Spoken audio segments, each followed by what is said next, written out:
Jóvenes, buenos días. Bienvenidos a esta nueva semana, semana número 5. Vamos a dar inicio, ¿no?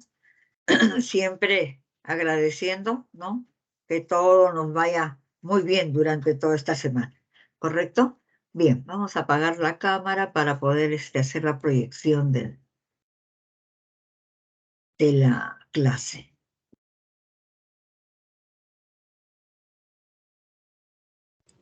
Buenos días, profesora. Buenos días, buenos días. Por favor, me avisan cualquier cosa si no ven la presentación. ¿La están viendo? Sí se ve. Ok, ya hijito, muchísimas gracias.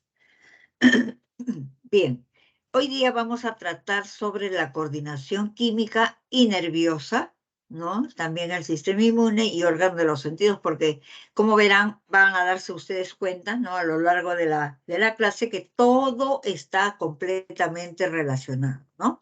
Desde que nos hemos conocido, hemos visto características de los seres vivos y una de las características más importantes es la irritabilidad, ¿no? Y si recordamos eso un poquito, decimos que se refiere a la capacidad que tienen los seres vivos de reaccionar a estímulos tanto del medio interno como del medio externo, ¿no? Y no solamente responder, sino también proporcionar respuestas, ¿ok? Bien, entonces, esta respuesta, por supuesto, va a depender de cómo están organizados estos seres vivos, ¿no? Por ejemplo, las respuestas más simples, ¿no? La van a dar, ¿no? Las plantas, ¿ok? ¿Por qué? Porque solamente las plantas tienen un tipo de coordinación llamada coordinación química, ¿no? ¿Y por qué se le llama coordinación química? Porque lo hacen a través de hormonas, ¿no? Que son compuestos químicos, ¿de acuerdo? ¿Sí? En cambio, ¿no? Ya cuando se ha alcanzado una mayor complejidad como la que ocurre en los animales, especialmente en el hombre, ¿no? Ya esta coordinación es química y nerviosa. Química que se hace a través de hormonas, pero esto está ya centralizado en lo que nosotros conocemos como un sistema endocrino, ¿no? Y la coordinación nerviosa está dada por un sistema nervioso, ¿de acuerdo? Entonces, fíjense, ¿no? Bien facilito, esto siempre lo presento, la coordinación de los seres vivos, ¿no? Esto a pesar, jóvenes, de que ya tenemos cada sistema cumple con su función específica, ¿no? Hay un sistema coordinador, ¿no? Para garantizar que todos los otros sistemas cumplan con su función, ¿ok? Simple en las plantas porque solamente tiene coordinación química, ¿no? Y compleja en los animales porque hay coordinación química y también coordinación nerviosa, ¿ok? Bien, entonces, ¿no? Acá lo que vamos a decir, ¿no? Es importante para poder señalar, ¿no? Que la coordinación química es llevada a cabo a través, ¿no? De sustancias químicas, compuestos químicos, orgánicos, ¿no? Pero químicos, ¿no? Estas hormonas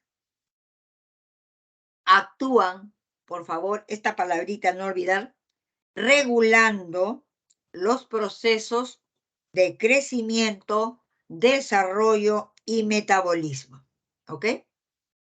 Esto para ambos, ¿ah? Para ambos. ¿Ok? Bien.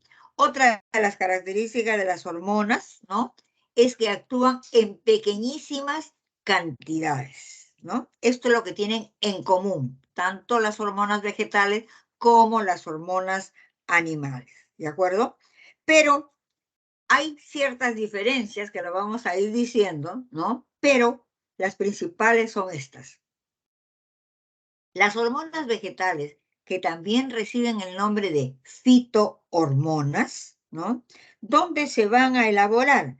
Se elaboran en cualquier parte de la planta, en cualquier célula vegetal, ¿de acuerdo? Mientras en los animales, estas hormonas son elaboradas en glándulas de secreción interna, ¿De acuerdo? Bien. Que pertenecen, por supuesto, a lo que nosotros llamamos el sistema endocrino, ¿verdad? Bien. Ahora, otra característica. Las hormonas vegetales, ¿no? No son específicas. ¿Qué quiere decir esto? ¿No? Que no van a tener predilección por ningún órgano, ¿de acuerdo? Van a actuar sobre toda la planta, sobre muchos órganos y van a ejercer múltiples funciones, ¿ok? En cambio, en los animales, ¿no? En los animales sí son específicas. ¿Por qué? Porque estas hormonas actúan sobre un determinado órgano al cual le vamos a llamar órgano diana o también se le llama órgano blanco, ¿correcto? Bien.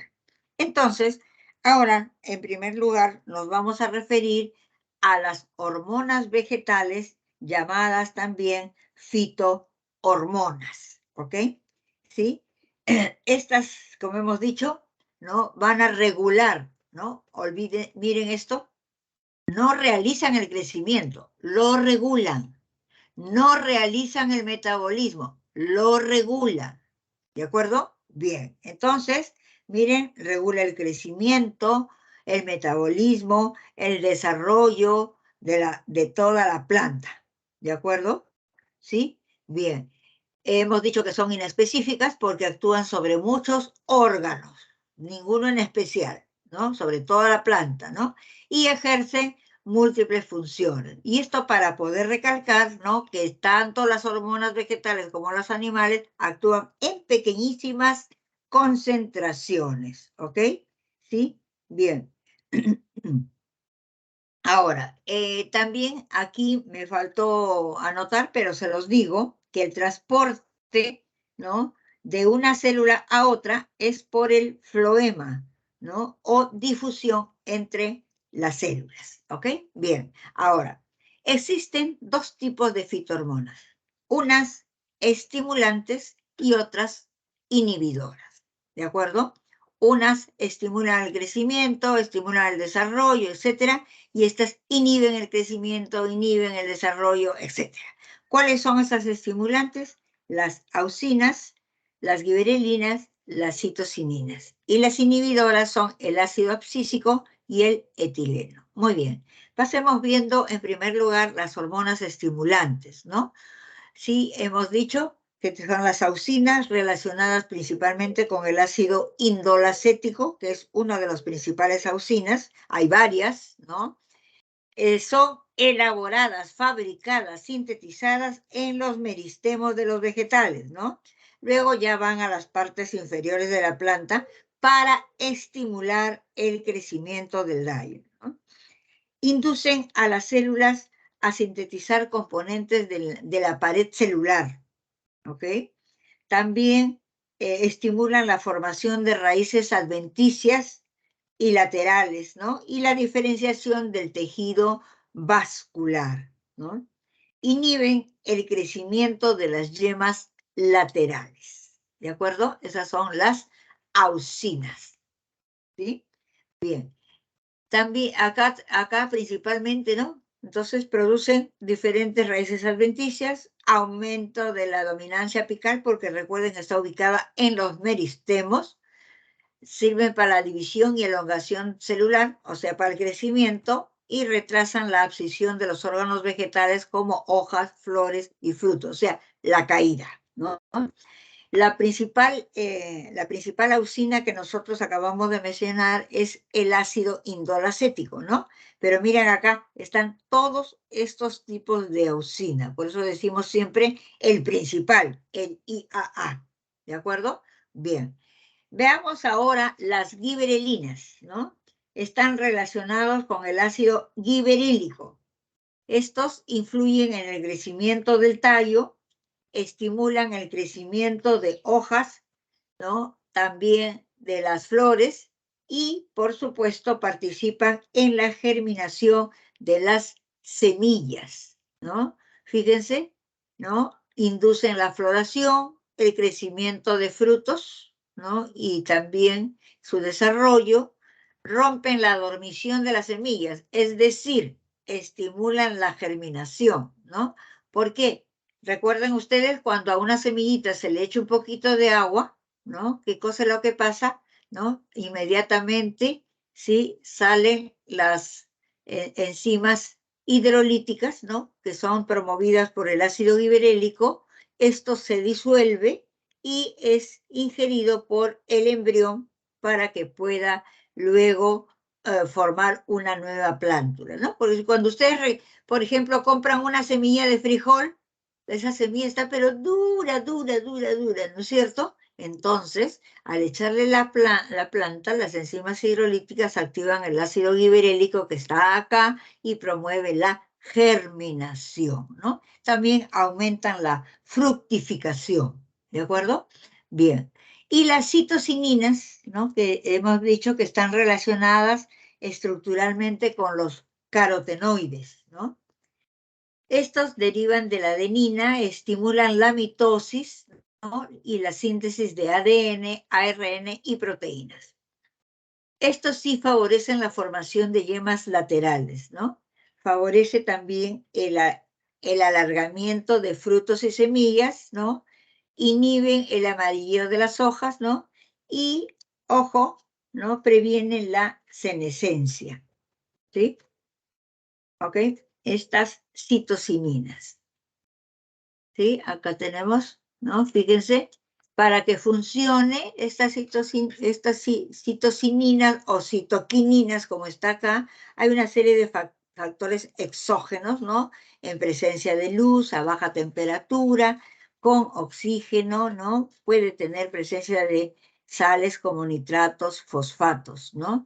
Y también, fíjense, ¿no? No es favorable, se inhibe en condiciones de estrés, por ejemplo, cuando le falta agua, ¿de acuerdo? ¿Sí? Y los factores endógenos, ¿no? Son el etileno y la gibberelina, ¿no? Esta es una fitohormona inhibidora, ¿no? Entonces, todo esto va a favorecer, va a regular, ¿no? También el aumento de la síntesis de ADN, ARN, proteínas, ¿no? Va, por supuesto, si hay crecimiento, hay división celular, también participa en la germinación de las semillas, ¿no? Ya hemos dicho, ¿no? Que, ¿cómo se llama? Estimulan, ¿no? La formación de brotes laterales, ¿no? Movilizan nutrientes, ¿no? Y lo que les decía, previenen la senescencia, es decir, el envejecimiento, la caída ¿cómo se llama?, de hojas, de flores, etcétera. ¿Ok? Bien. Y con respecto a las hormonas inhibidoras, ¿no? Tenemos acá al ácido abscísico, ¿no? Su denominación se le dice ABA, ¿no? ¿Sí? Bien, se sintetiza en la base de los frutos. Induce el letargo de yemas y semillas y la caída de frutos y de las hojas, ¿no? También se considera, ¿no?, un buen regulador del cierre de estomas en las hojas, ¿de acuerdo? Bien, entonces tenemos que este es el ácido abscísico, ¿no? Regula el cierre de los estomas en las hojas, ¿no? Sabemos que los estomas están relacionados con dos funciones importantes, no se olviden eso, ¿no? Como ven, todo está relacionado y siempre nos permite hacer recordar un poquito, ¿no? Ya que están próximos también a los exámenes, ¿ok? Bien, entonces acá los estomas nos garantizan la transpiración y el intercambio gaseoso, no se olviden. Bien, el etileno es un gas que se forma en los tejidos de las plantas superiores, ¿no? ¿Sí? Interviene en el gravitropismo, ¿cierto? ¿No? O sea que va a ser favorable para, ¿no? Para que los órganos, ¿no?, estén en la dirección correcta, ¿no? También acelera la maduración de los frutos, ¿no? Entonces, por ejemplo, tenemos un fruto de esta naturaleza y miren cómo el etileno va garantizando su maduración. ¿Ok? ¿Sí? Bien. Ahora, una cosa que nosotros debemos de recordar, y es parte de nuestra vida, ¿no? ¿Sí? Es parte como estimula la maduración de los frutos, ¿no? Inhibe también el crecimiento de la raíz. Pero acá, ojo, ¿no? Tener en cuenta qué cosa es lo que impide que el fruto se madure rápidamente, ¿no? ¿Qué cosa es? El anhídrido carbónico. Entonces, ¿cómo piensan, por ejemplo, que las paltas, ¿no? Que hay una palta muy rica que lo exportan, ¿no? De acá de nuestro país hasta Europa, es la palta Hass. Y la palta Hass, ustedes saben que rápido se puede malograr, ¿no? Porque para que vaya de acá hasta allá tiene que pasar un tiempo. Entonces, ¿qué hacen? Utilizan esta característica biológica de que el CO2 impide, ¿no es cierto? El CO2 va a impedir, ¿no? Su acción, va a inhibir la acción. Entonces, le colocan CO2, lo ponen en container que tengan CO2 y lo envían. Ahí puede estar meses, porque a lo mejor lo pueden hacer por avión, por barco, etcétera, ¿no? Y no se madura. ¿Está bien? Por otro lado, ¿no? Ustedes saben que hablando siempre de la palta, ¿no? A veces en nuestra casa, ¿no? Tenemos una palta verde, ¿no? Todavía no la podemos comer. Entonces, ¿qué hace nuestra mamá? O nosotros mismos la envolvemos, ¿no? En papel periódico y la dejamos para que madure más rápido, ¿no? Porque con la oscuridad la cantidad de etileno va a ser mucho mayor, entonces vamos a tener una maduración más rápida, que si no nos damos cuenta, rapidito se pueden malograr las frutas. ¿De acuerdo? ¿Sí? Muy bien. Entonces, eso ha sido la coordinación química en plantas. Veamos ahora la coordinación química, pero en animales, ¿no? Que hemos dicho que está a cargo de un sistema endocrino. ¿No? ¿Sí? Este sistema endocrino regula el control de todas las hormonas, ¿no? ¿Dónde está ubicado su centro? En el hipotálamo, ¿ok? El hipotálamo, este controla el balance de agua, controla el sueño, ojo, ¿no? También la temperatura, el apetito, la presión sanguínea, ¿ok? Tiene en algunos casos, ¿no? No solamente regula el crecimiento, el metabolismo, reproducción, también la conducta, ¿ok? ¿Sí? Bien, recuerden que en los animales este sistema de coordinación es mucho más complejo, porque no solamente se realiza por hormonas, sino también a través del sistema nervioso, ¿no? Ahora, entre este sistema endocrino y el sistema nervioso, ¿no? Van a actuar en forma dinámica con la finalidad de mantener la constancia del medio interno. ¿Ok? ¿Sí? Bien. Entonces, ¿no? Acá vamos a ver que su centro, hemos dicho que se encuentra aquí en el hipotálamo. ¿De acuerdo?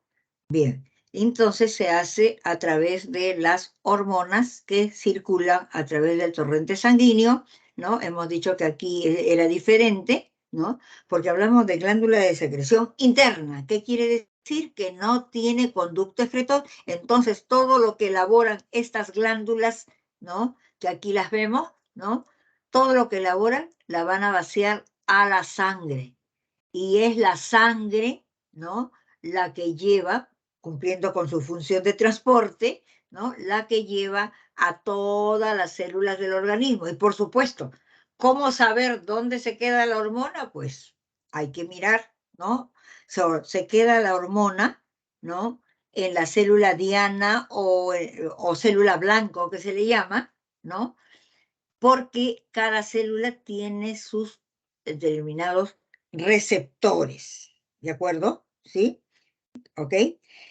La mayoría de glándulas endocrinas trabaja bajo la influencia de esta glándula, que es la glándula maestra, ¿no? Llamada también hipófisis, llamada también pituitaria, ¿ok? El hipotálamo, como vemos, se encuentra en la base del cerebro, ¿no? Y va a detectar el nivel de hormonas en la sangre, ¿no? Este hipotálamo controla las funciones de la hipófisis, miren, y actúa como puente entre el sistema nervioso y el sistema endocrino. ¿De acuerdo? Bien. Estas son las glándulas, ¿no? Que ustedes están viendo, y siempre hemos dicho que las hormonas, ¿no? Van a regular, aquí sí, van a regular la actividad de un órgano determinado, ¿no? De un órgano diana, ¿cierto? Bien, actúan en pequeñas cantidades, ¿no? ¿Sí? Y bueno, la especificidad que ya hemos visto, ¿no? ¿Ok? Bien, ahora, como hablamos nosotros hablamos nosotros del sistema endocrino, ¿no? Aquí vamos a señalar, miren, regula el crecimiento, el metabolismo y hasta la conducta, ¿no? Aquí otra forma para que ustedes vean el sistema endocrino. Acá sí podemos ver la ubicación básica del hipotálamo, ¿no? ¿No? Recuerden que esta detecta el nivel de hormonas en la sangre y controla a la que dirige a todas las demás, a la hipófisis. ¿Ok? La tiroides, miren, acá en el cuello, ¿no? Las paratiroides igual, el timo, ¿no? Las suprarrenales, el páncreas y también las glándulas o gónadas, ¿no? Que vamos a ver también. ¿Ok? Muy bien. Ajá. Bien. Entonces, estábamos diciendo, ¿no? Que la naturaleza química de las hormonas, ¿no? Son péptidos, proteínas, aminas, esteroides, ¿ok? Entonces, vamos a indicar aquí, ¿no? Cómo es que sabe dónde va a quedarse la hormona, ¿no? Porque recuerden que estas hormonas van a ser transportadas por la sangre a todas las células, ¿no? Pero solo algunas células específicas son afectadas, ¿no? ¿Por qué? Porque las células tienen esto que estoy señalando acá, ojo, que se llaman receptores, ¿no? Se llaman receptores, ¿no? Unas lo tienen en la superficie, ¿no? Como es el caso de las hormonas proteicas, ¿no? Y otros lo tienen en la parte interna, ¿no? ¿Sí? Unas lo tienen acá en la superficie, los receptores, ¿no? Entonces, por ejemplo, imagínense acá, ¿no? La sangre pasando, ¿no? Y entonces la hormona ubica su receptor y entonces la hormona proteica, ojo, la hormona solamente proteica, se une a este receptor, ¿no? Formándose el complejo hormona-receptor. Este complejo, ¿no? Este complejo hormona-receptor de esta célula diana, ¿ok? Induce la producción de una sustancia llamada segundo mensajero, ¿no? Porque el primer mensajero es la hormona, ¿no? Del segundo mensajero, que tiene un efecto específico dentro de la célula, ¿no? Por ejemplo, la síntesis de proteínas, la activación de enzimas, ¿no? Entonces, eso desencadena, pues, ¿no? ¿Sí? Esto desencadena, ¿no? Que se vaya a realizar, ¿no? Si va a realizar la síntesis de proteínas, pues va a producirse en primer lugar, ¿no? La, la síntesis de RNA, ¿cierto? ¿Sí? Entonces, esta síntesis de RNA, ya no sabemos nosotros su proceso, ¿no? Este se llama transcripción, produce el RNA mensajero, ese RNA mensajero lleva el mensaje de los aminoácidos, ¿no? Para que forme la proteína que en esos momentos necesita esta célula blanca, ¿de acuerdo? Entonces, este es un mecanismo de acción de las hormonas proteicas que tiene receptores en la membrana, ¿ok? ¿Sí? Acá tiene, ¿sí? Su receptor acá en la membrana. En cambio, las hormonas esteroideas, ¿ok? ¿Sí? Involucra receptores intracelulares en el interior, no en la membrana, sino en el interior. Entonces, cuando la hormona atraviesa la membrana, ¿no? Ingresa a la célula blanco, se forma pues también el complejo hormona, ¿no? Hormona receptor, que activa a ciertos genes para, nuevamente, para la síntesis de proteínas específicas, ¿no? Pueden ser enzimas, ¿no? Las que van a actuar, ¿no? Sobre la modificación de estas células porque en ese momento se necesita, ¿me entienden? ¿Sí? En ese momento necesita, ¿no? Modificar esas enzimas. Entonces, es por eso que se realiza este tipo de mecanismo. Entonces, en resumen, ¿cómo quedan cómo ingresan, ¿no? las hormonas a la célula blanco? ¿No? Puede unirse en primer lugar por receptores, ¿no? que están ubicados en la membrana, como lo hacen las hormonas proteicas, o puede ser también un mecanismo que involucre receptores intracelulares, como lo hace la hormona esteroidea, ¿no? Porque hemos dicho que químicamente, ojo, ¿no? Químicamente las hormonas más comunes son polipéptidos, proteínas, aminas y esteroides. ¿De acuerdo? Bien. Veamos ahora entonces las principales, ¿no? Las principales glándulas, ¿no? Para poderles indicar algunos detalles nada más, ¿no? Por ejemplo, vamos a ver el cuerpo pineal, glándula pineal, conocida también como epífisis, ¿no? Está situado en la cara posterior del tálamo, ¿no? Secreta un aminoácido llamado melatonina, ¿ok? Este está modulado por la luz y responsable de regular los ciclos reproductores estacionales, conocidos como ritmos circadianos en animales. También controla la vigilia, el sueño, permite que el cuerpo se adapte a diferentes estaciones, previene enfermedades cardíacas degenerativas, estimula el sistema inmune, alivia y protege, ¿no? los efectos negativos del estrés. ¿De acuerdo? Eso es lo que se le llama, ¿no? El ritmo circadiano, lo que se llama el reloj biológico, ¿no? Miren ustedes, aquí está la glándula pineal, ¿no? La ausencia de luz, por ejemplo, aumenta la producción de melatonina, ¿no? Y la presencia de luz detiene la producción de melatonina, ¿de acuerdo? Bien. El, el hipotálamo y la hipófisis, vamos a ver, ¿ok? Habíamos hablado ya, ¿no? De que el hipotálamo, ¿no? Tiene mucha importancia, ¿no? Porque sabemos que va a controlar inclusive a la hipófisis, ¿verdad? ¿Sí? Habíamos mencionado, ¿no? De que ese hipotálamo en realidad hace un puente, ¿no? Hace un puente entre el sistema nervioso y el sistema endocrino, ¿no? Entonces vamos a ver la ubicación, fíjese, el hipotálamo y la hipófisis, ¿cierto?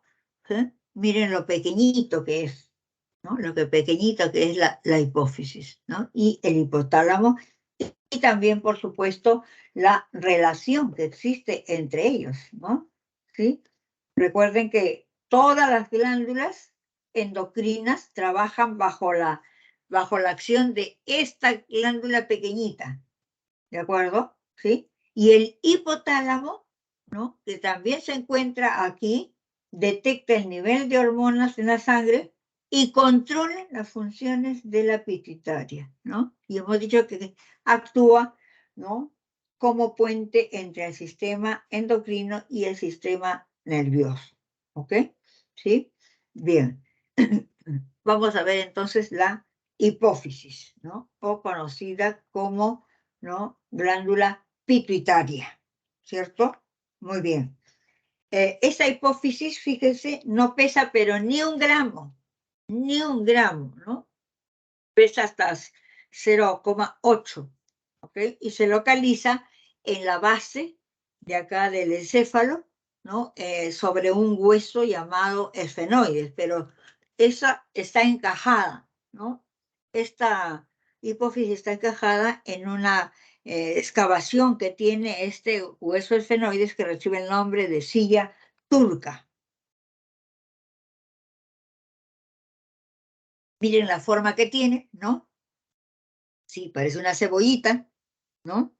Y entonces podemos ver tranquilamente sus dos componentes principales, el lóbulo anterior, llamado adenohipófisis, y el lóbulo posterior, llamado neurohipófisis. ¿Ok? Bien. De acuerdo a esto, nosotros vamos a señalar, ¿no? ¿Qué cosa es lo que va ¿cómo se llama? A proporcionar la hipófisis? ¿Ok? ¿Sí? Pero de acuerdo a su lóbulo, ¿no? El lóbulo anterior o la adenohipófisis produce 6 hormonas, ¿ok? ¿Sí? 6 hormonas. Tenemos en primer lugar la hormona del crecimiento, ¿no? La hormona del crecimiento llamada somatropina, que promueve el crecimiento del esqueleto, los músculos y también controla la síntesis de proteínas, ¿ok? Tenemos acá la prolactina, esta prolactina que estimula la producción de leche en la etapa final de la gestación. La hormona adrenocorticotrópica estimula la producción de hormonas de la corteza adrenal, principalmente glucocorticoides. ¿Ok? Tenemos ahora la hormona de la tiroides, ¿no? O tirotrofina, o también se le llama tirotropa, que estimula la producción de tirosina por la glándula tiroides. ¿De acuerdo? ¿Sí? Entonces ahí me falta la folículo estimulante, ¿no? Acá está. Hormona folículo estimulante, que estimula, su nombre lo dice, el desarrollo de los folículos ováricos y la producción de espermatozoides, y la hormona luteinizante, que también está acá, ¿no? Que determina la ovulación, la producción de testosterona y la progesterona por el cuerpo lúteo. ¿De acuerdo? Bien. Entonces, todo esto es, ¿no? Fabricado porque la adenohipófisis fabrica, sintetiza, ¿no? Todas estas seis hormonas. En cambio, la neurohipófisis, ¿no? Esta neurohipófisis, ¿sí? Almacena, ojo, almacena, ¿de acuerdo? Almacena, ojo, ¿no? Almacena 2 hormonas producidas por el hipotálamo, ¿no? Este hipotálamo fabrica y este lóbulo posterior o neurohipófisis la almacena. ¿Cuáles son esas hormonas? Esta tenemos acá la antidiurética, ¿no?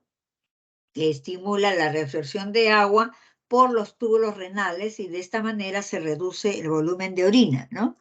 Esto ya lo vimos la clase pasada, ¿no? Que estimula el nivel del túbulo contorneado distal y del túbulo colector, ¿no? Para que se reduzca la cantidad de orina. Y la oxitoxina, mire, que va a actuar tanto sobre las glándulas, sobre las glándulas mamarias, ¿no? Los conductos galactófaros, ¿no? Para que produzca la secreción de leche, ¿no? ¿Sí? Y también va a actuar, ojo, sobre la contracción del útero, ¿ok? ¿Sí? Durante el parto, ¿no? Entonces la oxitoxina no solamente actúa para contraer al útero para que bote el producto durante el parto, sino también va a estimular esos conductos de las glándulas mamarias, ¿no? Para que pueda contraerse, ¿no? Y expulsar la leche pues de las mamas, ¿de acuerdo? Bien. Otra acá está, ajá, de las glándulas, ¿no? de secreción interna lo constituye la tiroides, que se encuentra en el cuello. Miren, este es el cuello, ¿no? Y fíjense, acá vamos a ver esta glándula, ¿no? Que está aquí, miren, acá, esta es una glándula y este es el otro lado, ¿no? Un lóbulo y otro es el lóbulo, estos de acá. Estas que están incluidas acá, ¿no? Estas que están incluidas acá en forma circular como 4 grupos celulares son las paratiroides, ¿no? Son estos cuerpos ovales. Terminemos con la tiroides. Bien, esta tiroides está en el cuello, delante del cartílago, ¿no? Produce 2 hormonas. La tirosina, que estimula el crecimiento en mamíferos jóvenes, ¿no? Y controla su velocidad de metabolismo, ¿no? Y la calcitonina, que es una hormona también que es producida por esta glándula que interviene en la regulación del calcio. Y su actividad es reducir la concentración de calcio en la sangre al inhibir su liberación ósea, ¿no? ¿Sí? Bien. Ahora, recordemos que cuando falta algo, a pesar de que solamente se necesita poquísimas concentraciones de hormona, ¿no? Hay cierto tipo de anormalidades cuando se secreta un poquito más o cuando no hay la cantidad requerida, ¿no? ¿No? Entonces, por ejemplo, ¿no? Cuando hay disminución de la actividad de la tiroides se llama hipotiroidismo, ¿no? Y entonces puede ocasionar cretinismo, que es retardo físico mental en mamíferos inmaduros. También puede ocurrir lo mismo, pero en adultos, y se llama mixedema, causando metabolismo y obesidad. Y también, fíjense, cuando se incrementa, ¿no?, el tamaño, ¿no? Esta es una tiroides normal, ¿no? Este es el cartílago del cual estábamos hablando, este cartílago cricoides, ¿no? ¿Sí? Acá está normal. En cambio, fíjense, el aumento exagerado de esta glándula por diversas causas. Principalmente, la deficiencia de yodo es la causa más frecuente de esta enfermedad que recibe el nombre de bocio, ¿ok? ¿Sí? Esto es principalmente cuando no se recibe una buena cantidad de sodio, principalmente en la dieta, ¿no? Por otro lado, ¿no? Cuando se incrementa mucho la actividad de la tiroides se produce un hipertiroidismo, ¿no? Entonces se presenta, ¿no?, personas que tienen un nerviosismo, son hiperactivas, irritables, muy irascibles, ¿no? Aumenta su metabolismo, su frecuencia cardíaca, respiratoria, ¿no? Y por consiguiente tienen tanta actividad, ¿no?, que su masa corporal, ¿no?, se reduce, ¿ok? Y generalmente está acompañada de exoftalmia. ¿Qué quiere decir? Así cuando los ojos se sobresalen, así como sapo, ¿no? Es, digamos, un signo patognomónico casi de este tipo de enfermedad, ¿de acuerdo? Entonces, como regula el metabolismo, ¿no? Cuando hay mucha tirosina, entonces se produce pues ese estado de que la persona no puede estar ni sentada ni parada, no porque no quiera hacerlo, sino porque el mismo cuerpo reacciona de esa manera, ¿de acuerdo? Bien. La paratiroides, ¿no? Las glándulas paratiroides hemos dicho que están acá, mire, embebidas, son estas 4 glándulas, ¿no? Y producen una hormona llamada paratohormona, ¿no?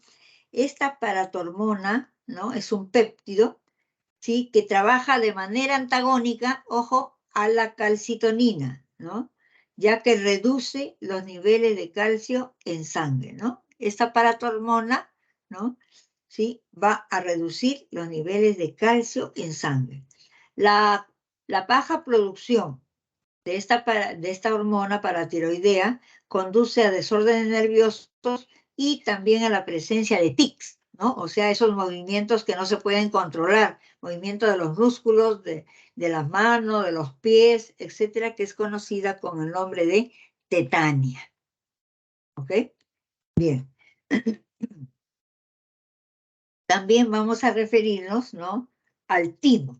El timo es un órgano muy pequeñito, ubicado en la parte superior del pecho, ¿sí?, detrás, miren ustedes acá, detrás del esternón, ¿no? ¿Sí?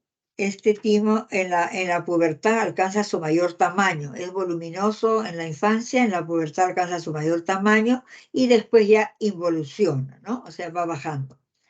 La naturaleza de la timosina es proteica, que estimula la maduración de las células del sistema inmune, ¿no? Se dice pues que es la zona de maduración de los linfocitos T, ¿de acuerdo? ¿Sí? Que defienden al cuerpo de patógenos, ¿no? ¿Sí? Eventuales como bacterias, virus, hongos, etc. ¿Ok? Bien. Luego vamos a ver, ¿no? Las glándulas suprarrenales. Estas glándulas suprarrenales, que nosotros lo hemos visto en la clase pasada, ¿no? ¿Se acuerdan? Cuando vimos riñones, sobre ellos había una estructura pequeñita como un capuchón que corresponde a las glándulas suprarrenales que están ubicadas sobre los riñones, ¿ok? Estas trabajan en conjunto con el hipotálamo y la glándula pituitaria, ¿ok? Muy bien. Si nosotros esta glandulita de acá, que está acá encima, la separamos y la cortamos por la mitad, vamos a ver una zona externa que se llama corteza y una zona media que se llama médula, ¿no? ¿Y por qué se divide acá? Básicamente porque cada una de estas zonas produce un determinado tipo de hormonas. Entonces, así, la corteza, ¿no? Tiene hormonas de efecto lento y de largo plazo en el metabolismo, la corteza, ¿ok? Tiene función renal, balance de sal, etc. Todas las hormonas son esteroides, ¿no? ¿Por qué? Son formadas a partir del colesterol y se llaman corticoides. Así se pueden agrupar en glucocorticoides, ¿no?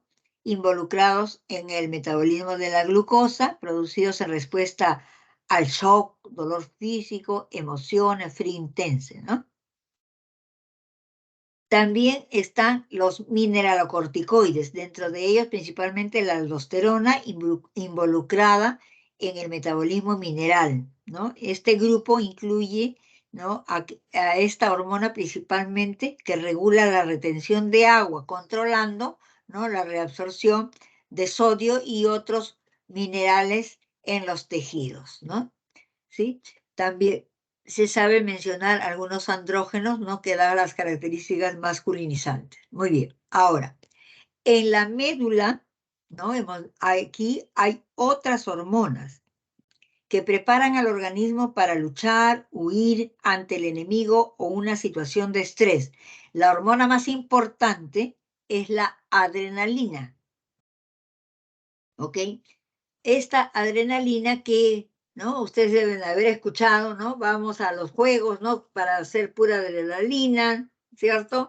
Vamos a un campeonato de automovilismo, ¿no? Pura adrenalina que habla, ¿no? ¿Por qué? Porque es una hormona que prepara para situaciones de estrés, ¿no? O para luchar frente al enemigo, ¿no?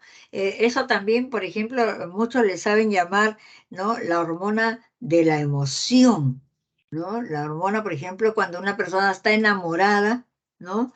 También, y se acerca a la pareja, ¿no? Entonces también siente, pues, ¿no? Una mayor frecuencia cardíaca, aumenta la tensión, dilatación de pupilas, etcétera, el nerviosismo, ¿no? Todo respecto a la adrenalina, ¿de acuerdo? Muy bien. Veamos ahora de los órganos, ¿no? Importante que ya nosotros lo hemos visto desde el punto de vista de su secreción externa, porque recuerden que produce el jugo pancreático, ¿no es cierto?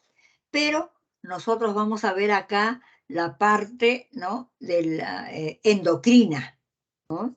Porque ya hemos dicho que la porción endocrina está formada por 1 o 2 millares de islotes de Langerhans, ¿no? ¿Sí? En el páncreas representa casi el 1 al 2% de su peso, ¿no? Y está diseminado por todo el páncreas, ¿no? Recuerdan que el páncreas tiene 3 partes, ¿no? La cabeza, que va pegada al duodeno, el cuerpo y la cola, ¿no es cierto? ¿Sí? Bien, entonces, ¿para qué les hago recordar esto? Que la mayor concentración, ojo, la mayor concentración de estos islotes de Langerhans se encuentran en la cola, ¿ok? Estos islotes de Langerhans, como ven ustedes acá, ¿no?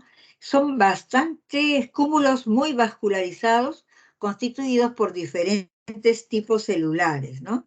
Así, por ejemplo, las células alfa, ¿no? Estas de acá son las que producen el glucagón, las células beta, que son las que van a producir la insulina, ¿no? ¿Sí? ¿Ok? También hay células delta que producen la somatostatina, ¿ok? Ahora, el glucagón estimula la glucogenólisis, ¿no? O sea, la degradación de glucógeno a glucosa, y la insulina, la glucogénesis, la conversión de glucosa a glucógeno, ¿ok? ¿Sí? Entonces, fíjense, la secreción interna, ¿no? Va a elaborar dos hormonas, insulina, glucagón y somatostatina también, ¿no? Generalmente se mencionan estas, ¿no? Pero acá sabemos que hay estas delta, ¿no? Que regula la motilidad gástrica y la secreción endocrina intestinal, ¿de acuerdo? ¿Sí? También hay un polipéptido pancreático que regula procesos digestivos, ¿no? Eso lo hemos visto, pero esto es lo más importante recordar del páncreas, ¿no? Que sabemos que es una glándula arracimada, digamos, ¿no? Y la mayor concentración de estos islotes se encuentran en la cola, ¿de acuerdo? Muy bien. Oh, perdón. En cuanto a las gónadas, ¿no? ¿Sí? Las gónadas con función endocrina, porque sabemos que las gónadas también tienen una función exocrina, ¿no es cierto? ¿Sí?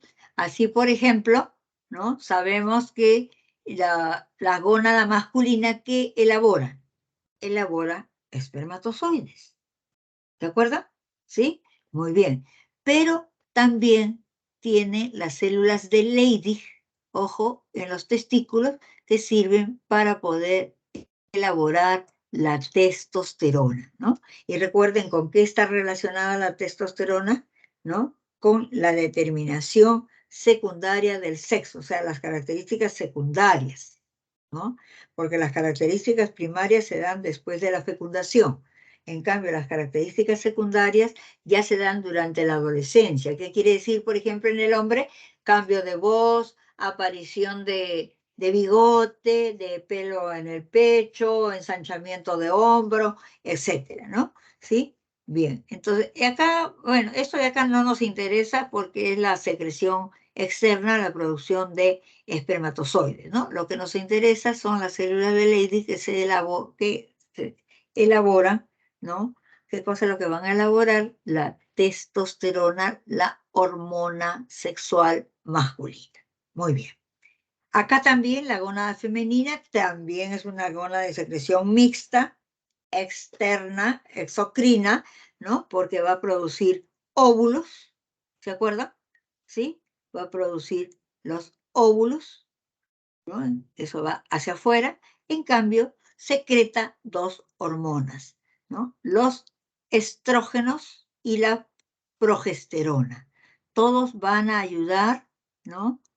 Aquí hay otras hormonas que también lo tienen acá, como es la luteinizante y la folículo estimulante, ¿no? ¿Cierto?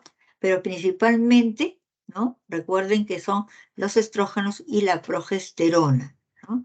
¿Sí? Que van a ayudar, ¿no? Uno, a que madure el ovocito para la eliminación del óvulo, ¿cierto?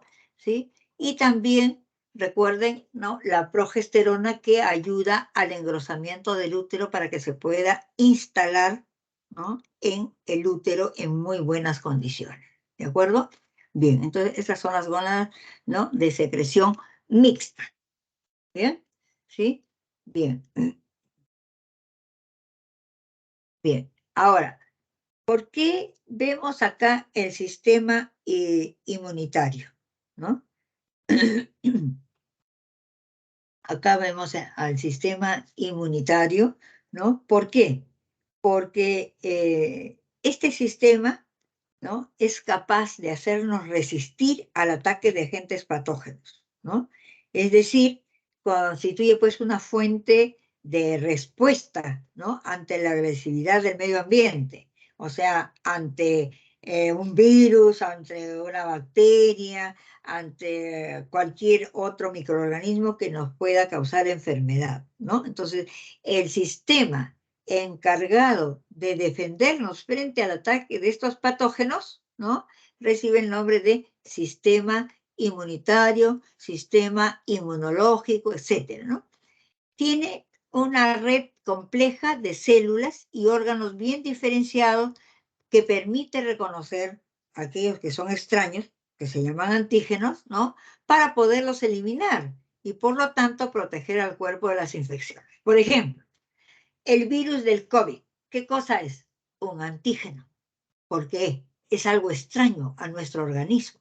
Entonces, el sistema inmunitario, ¿de qué se encarga? De tratar de eliminar. Pero como ya hemos visto en anteriores clases, los virus pues se replican, ¿no? Extraordinariamente, logarítmicamente. Entonces, si nuestro sistema inmune no está preparado, ¿no? Entonces nos va a ganar, el virus va a ganar a nuestro sistema inmune, ¿no?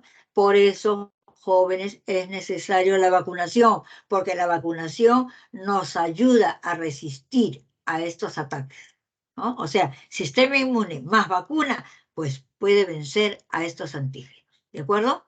Bien. Y ojo, ¿no?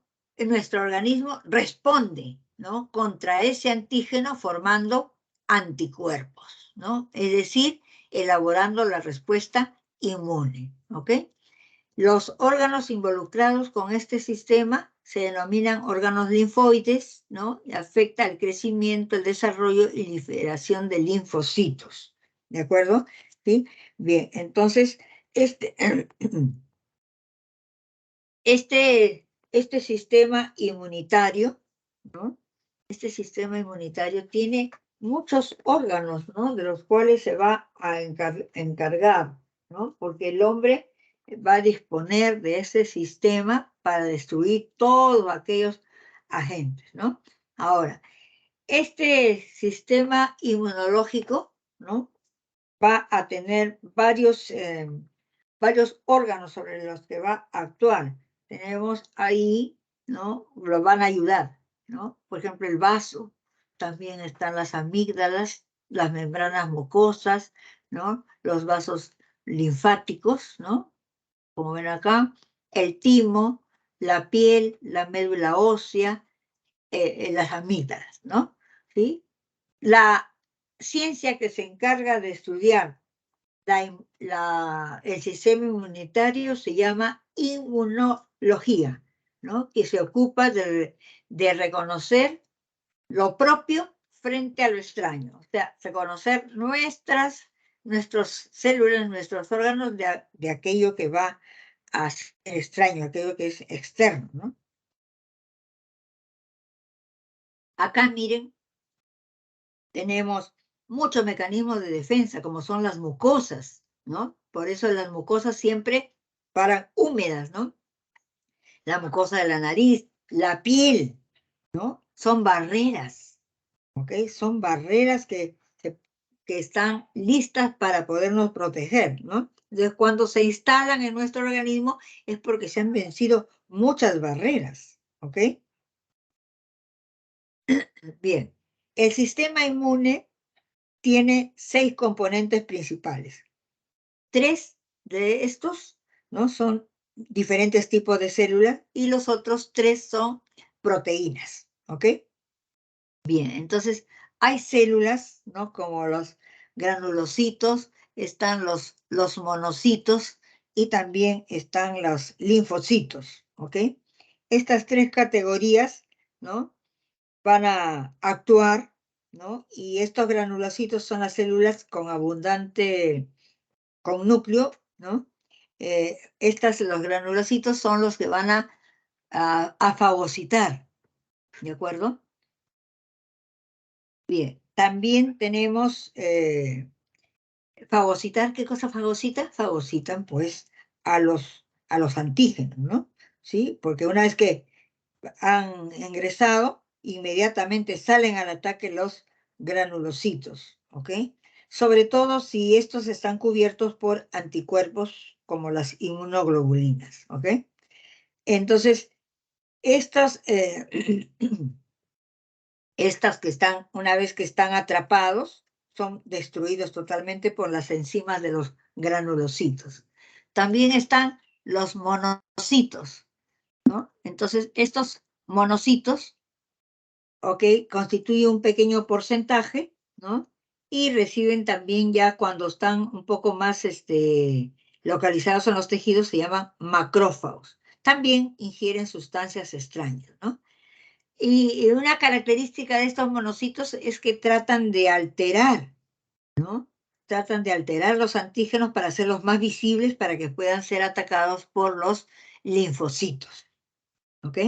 En cuanto a los linfocitos, hay linfocitos B y T. Los B maduran en la médula ósea y después de tener una exposición al antígeno se transforman en células plasmáticas. Estos son responsables de la inmunidad humoral. Y los linfocitos T maduran en el timo y responsables de la inmunidad celular, es decir, atacan y destruyen directamente a los antígenos, ¿no? Y reciben diferentes denominaciones, se llaman linfocitos T killer o asesinos, aquellos que realizan la respuesta inmune, linfocitos T supresores, ¿no? Aquellos que regulan el sistema inmunológico, ¿no? Aquellos que se llaman linfocitos T cooperadores, etc. ¿Ok? Bien, entonces, estos linfocitos importantes son, ¿por qué? Porque ¿cómo se llama? Van a producir una gran cantidad de proteínas. Estas proteínas que las vemos acá, ¿no? Van a producir estas proteínas llamadas citoquinas, ¿no? ¿Sí? ¿No? Y que van a tener también actuación. Ahora lo vamos a mencionar, ¿no? Los linfocitos T son los que constituyen el 70% de todos los linfocitos, ¿de acuerdo? Bien, ahora, los linfocitos T y los linfocitos B tienen una característica importante, la capacidad de tener memoria inmunológica, ¿no? Por supuesto, desde el punto de vista bioquímico, ¿no? ¿Qué quiere decir eso? Si ha habido una exposición previa, ¿no? ¿Sí? Esto va a preparar al organismo, cosa que si hay una exposición repetida después, ¿no? Entonces inmediatamente, ¿no? Hay un reconocimiento más rápido, ¿no? Y por supuesto una destrucción más rápida del antígeno, ¿no? Eso es lo que se llama memoria inmunológica, ¿de acuerdo? ¿Sí? Bien. Ahora, las células de este sistema inmune se van a encontrar en los ganglios linfáticos, ¿no? Que hemos dicho que son componentes del sistema linfático, en el vaso, en las amígdalas y también en el apéndice, ¿no? Esto ha sido últimamente corroborado, ¿ok? Bien, pero los otros componentes del sistema inmune también son las proteínas, ¿no? Sí, que se encuentran en el plasma sanguíneo, ¿no? Tenemos los anticuerpos, ¿no? Que se combinan de manera específica, por eso tienen acá sus receptores, ¿no? Por ejemplo, el del SARS, ¿no? Y tiene sus receptores en la célula, ¿no? Principalmente pulmonares, ¿no? Fíjense, tiene receptores, ¿ok? Y aquí están los anticuerpos. Ajá.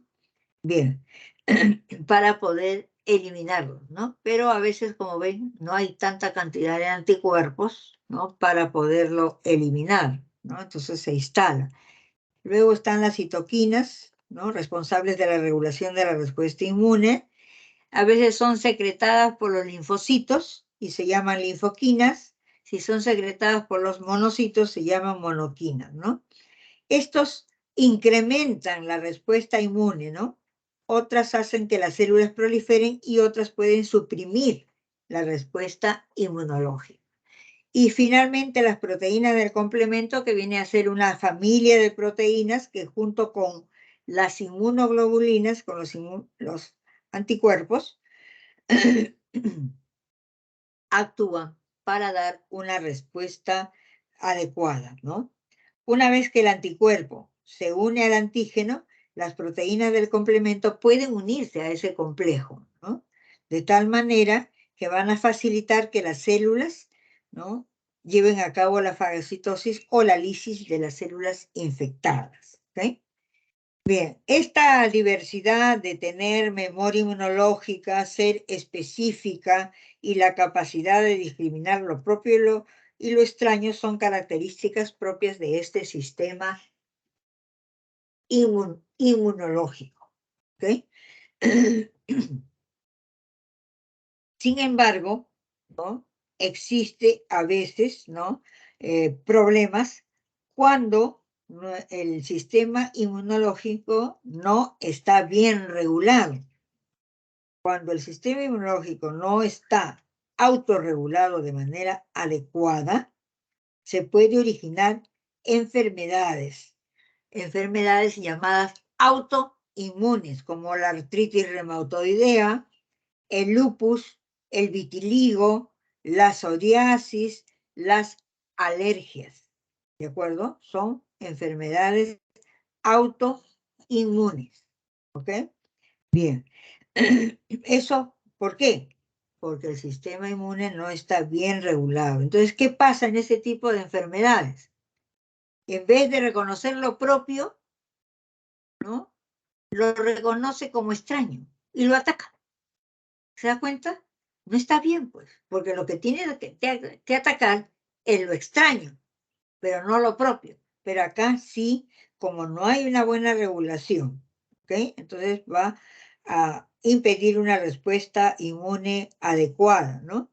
Y entonces ocasiona este tipo de enfermedades, ¿no?, de naturaleza inmunopatológica, ¿ok? Bien. Ahora, ¿qué cosa es la inmunidad? Es la capacidad para resistir al ataque de agentes patógenos, ¿no? ¿Sí? O sea, de agentes extraños. Estos mecanismos de defensa son conocidos como inmunidad innata, natural, e inmunidad adquirida, ¿no? Acá miren un cuadrito para que vean, ¿no?, que los mecanismos que nosotros tenemos de defensa, ¿no? Tenemos barreras físicas, que ya lo había mencionado, la piel, por ejemplo, ¿no? Barreras químicas, el moco, las lágrimas, la saliva. La flora autóctona, la flora intestinal, ¿no? Y ya los mecanismos innatos internos son los que acabamos de mencionar, ¿no? Bien, pero cuando hablamos nosotros de inmunidad, es la capacidad para resistir al ataque de agentes patógenos, ¿no? Existe una inmunidad activa y una inmunidad pasiva. Inmunidad activa. Esto se produce como consecuencia de una respuesta inmune adecuada, ¿ok? ¿Sí? Tiene memoria inmunológica. El organismo genera sus propios anticuerpos específicos, ¿no? Y puede ser natural como resultado de una infección. O sea, tú tuviste, por ejemplo, bronquitis, ¿no? Y entonces superaste esa infección, ya tienes una inmunidad natural. Tuviste sarampión, ya tienes anticuerpos, has superado el sarampión, esa es tu inmunidad natural, ¿ok?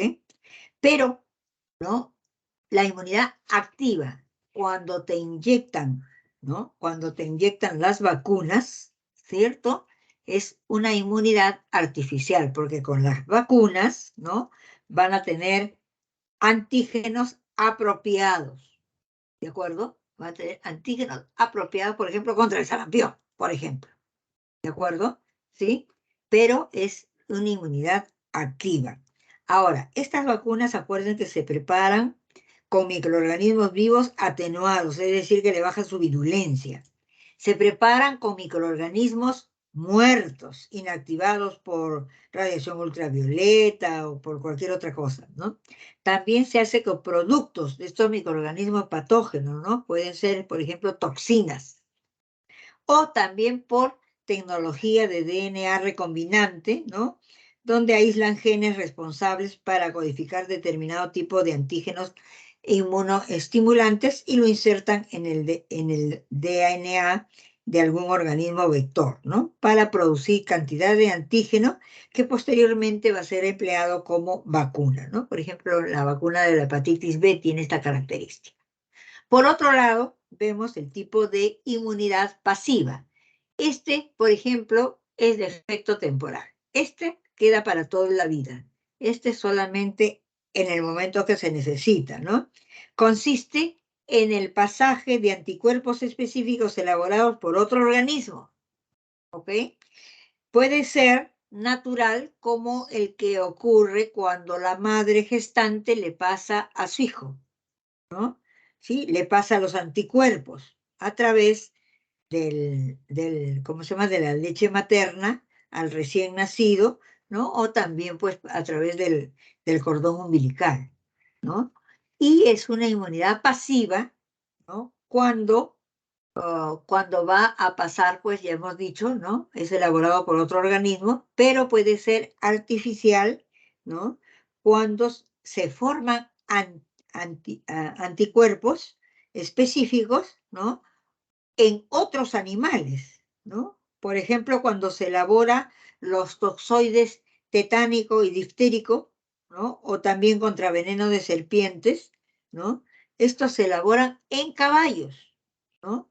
Y también se pueden utilizar anticuerpos purificados de origen humano, ¿no? Entonces, eso que se elabora en caballos, esos anticuerpos son colocados en el momento en que se tiene este tipo de problemas, ¿no? Generalmente cuando uno se hace una herida, inmediatamente dice, no, tiene que colocarse la vacuna tetánica, ¿no? Y por supuesto, si es el caso de una mordedura de serpiente, inmediatamente hay que utilizar el suero antiofídico, ¿no? O también contra las arañas, ¿no? Antilatrodéctico, ¿de acuerdo? Todo eso es importante, recuerden, es bueno conocer. El Instituto Nacional de Salud es el que tiene este tipo de sueros, porque recuerden que son accidentes, pero no son tan frecuentes, ¿de acuerdo? Pero siempre hay que tenerlo en la cabecita y saber dónde acudir, ¿ok? Bien, entonces hemos terminado por el momento, ¿no? Por el momento hemos terminado con la coordinación química, ¿cierto? Ahora vamos a empezar con la coordinación nerviosa, ¿no? Ya la coordinación nerviosa solamente está a cargo ya en los animales, ¿no? Porque sabemos que ya son más complejos, ¿cierto? Este sistema nervioso se encarga de coordinar el funcionamiento de todos los demás sistemas, ¿no? Es una red de tejidos de origen ectodérmico en los animales diblásticos y triblásticos, cuya unidad básica es la neurona. Ojo, pero eso no quiere decir que solamente sea la neurona las únicas células, ¿no? Ya nosotros hemos visto que también hay células de la neuroglía, ¿cierto? Bien. En este caso sí vamos a ver específicamente las neuronas, ¿no? Por su acción de transporte, ¿no? Del impulso nervioso. ¿Por qué? Porque las neuronas son células especializadas que coordinan las acciones de los animales a través de señales químicas y eléctricas enviadas de un extremo al otro del organismo. ¿Ok? Bien.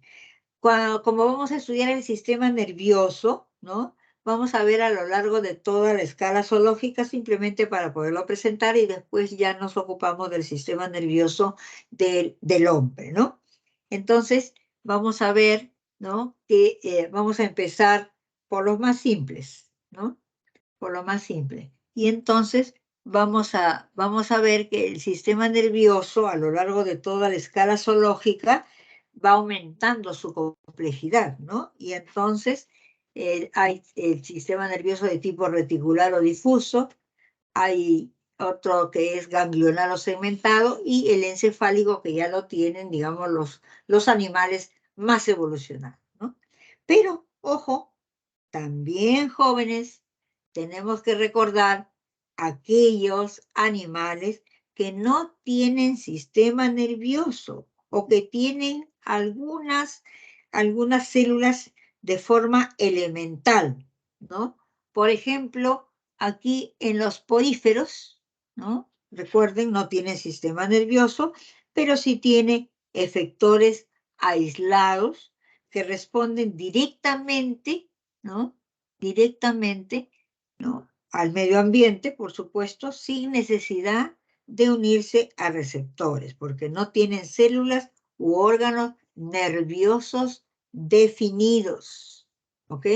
Entonces, en las esponjas, en los porífera, no hay sistema nervioso, porque no hay células ni órganos nerviosos. ¿Perfecto? Bien, acá vemos una de estas esponjas, ¿no?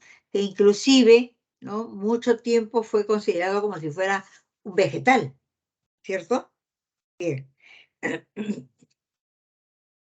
¿Por qué? Porque eran, ¿cómo se llama? Sésiles, ¿no? Vivían fijos sobre los sustratos y entonces fueron considerados, ¿no? Como plantas.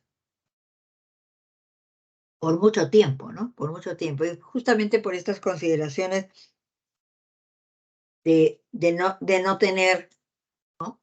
De no tener este tipo de, perdón, de sistema nervioso especializado, ¿no? En los celenterados, recuerden, siempre tenemos nuestro modelo, ¿no? ¿Sí? Como la hidra, la actinia, las medusas, ¿no? Ya presentan una red nerviosa, por eso se le llama reticular o difuso, ¿no? Hay algunas células nerviosas que reciben el nombre de protoneuronas, proto, ¿no? Primero, primitivo, es decir, pues que no están muy desarrolladas, ¿no? ¿Sí? Forman esa red en todo el organismo, ¿no? Se está situado debajo de la epidermis o debajo de ella, ¿no? Pero lo que pasa es que esta red no tiene ganglios, ¿no? Fíjense, acá solamente presentan estas estructuras, ¿de acuerdo? Bien. En cambio, miren, en las medusas, ¿no? Que también es un celeterado, presenta un sistema ya rudimentario formado por pequeños ganglios, ¿no? Y fibras nerviosas que le sirven como órgano de sensibilidad, ¿ok? También van a presentar, miren, ¿no? Estos vestigios de órgano de los sentidos, ¿no? Conocidos como manchas oculares, ¿de acuerdo? Esto es lo que nosotros tenemos que recordar. Siempre, ¿no? Que en determinados grupos, ¿no? En determinados grupos hay unos que sobresalen, ¿no? Sobresalen, ¿por qué? Porque tienen mayor complejidad, ¿no? Nosotros hemos señalado que acá están las hidras, también están las actinias y las medusas, pero dentro de ese grupo, ¿no? ¿Sí? Son las medusas las que tienen un sistema ya un poquito más evolucionado que el resto de celenterados, ¿no? Y también tienen pues esas manchas ahí relacionadas, ¿de acuerdo? ¿Sí? Esto es importante que nosotros lo recordemos, ¿no? ¿Sí? Tienen acá estructuras, ¿no? Llamadas ropalios. Estas estructuras son importantes, ¿no? Porque le dan aumento a este sistema nervioso, ¿ok? Bien. Tenemos el sistema nervioso ganglionar que se presenta en animales de cuerpo alargado, ¿no? Y segmentado como son las lombrices, ¿no? Los artrópodos, ¿sí? Los ganglios se comunican, ojo, ¿no? Ya presentan ganglios, ¿no? Que se comunican por haces o axones, ¿no? ¿Sí? Y también tienen anillos o ganglios cefálicos, ¿no? O círculo esofágico. Por ejemplo, acá en la planaria aparece por primera vez el sistema nervioso con simetría bilateral, ¿no? Presentan ganglios aquí en la parte anterior, ¿no? Esos ganglios son los que emiten prolongaciones hacia la parte posterior a lo largo de todo el cuerpo, ¿no? A través de una serie de cordones, ¿no? Estos cordones nerviosos, y miren estas ramas que también son transversales, ¿no? O que le llaman laterales, ¿ok? Bien. Recuerden que estos ya van formando, ¿no? Aquí es un poquitito, ha empezado a hacerse complejo, ¿no? Aquí aquí en los anélidos, en esta parte anterior, miren ustedes, ya aquí hay una gran cantidad de ganglios, ¿no? Sí, formado por estos ganglios que se llaman cerebroides, ¿no? Hay un ganglio supresofágico, otro infraesofágico, y también una cadena, ¿no? Nerviosa con ganglios y una serie de neuronas aferentes, ¿no? Y eferentes, ¿ok? ¿Sí? Que va a estar en cada uno de estos segmentos. En los artrópodos, ¿no? El sistema nervioso también es ganglionar y bien parecido a estos anélidos, ¿no? Solo que los cordones, fíjense, porque acá hay dos cordones, ¿no? Los cordones están casi juntos, ¿no? Solamente se fusiona en los puntos que están acá, que son los ganglios, ¿no? Ojo, va a haber, igual que acá, ganglios cerebrales, cordón nervioso, ¿no? Formado por los dos cordones que están muy juntos, pero que solamente se fusionan en los ganglios, ¿no? Ahora, en los bivalvos, ¿no? Que son moluscos, hay 3 pares de ganglios, ¿no? Pero acá en los caracoles, por ejemplo, ¿no? Aquí en los caracoles va a haber, ¿no? Hasta 6 pares de ganglios han contado, ¿no? Porque hay ganglios viscerales, ¿no? Hay ganglio pedial, esta parte de acá se llama pie, ¿no? Por eso le llaman pedial, ¿no? También hay ganglios cerebroides, ¿no? 2 ganglios cerebroides, 2 ganglios pediales, 2 ganglios viscerales, ¿no? Entonces hay 6 pares de ganglios, ¿de acuerdo? Bien. En el caso de los cefalópodos, aquí en el caso de los cefalópodos, ya los ganglios se han agrupado. Miren, también hay ganglio cerebral, ganglio pedial, ganglio visceral, pero por supuesto más evolucionados, ¿no? Acá alcanza una mayor complejidad, ¿sí?